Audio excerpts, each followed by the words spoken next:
היי, מה העניינים? כאן דודי מבונפילד טכנולוגיות. מה שקורה פה כרגע, מזגנים, קדח, שימו לב, יפה, קדח בתוך צינור ניקוז, העביר תעלות מזגן ועשה פה חגיגה. מה שכרגע אנחנו עושים זה תיקון פנים צנרת, שימו לב. הנה אנחנו מנפחים כרגע בלון, הנה תראו מה קורה. אנחנו סוגרים ועושים תיקון פנים צנרת בתוך עמוד, אגב, יש פה עמוד. כרגע אנחנו סוגרים את החורים שהוא קדח.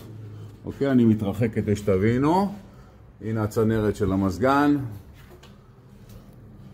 והנה התיקון עצמו. הנה רואים את זה, שימו לב איך הנוזל יוצא החוצה. בסדר? שלום, אנחנו כאן בטבריה, עושים את התיקון, שיהיה לנו אחלה יום. ביי, דודי מחברת בונפילד טכנולוגיות. ביי.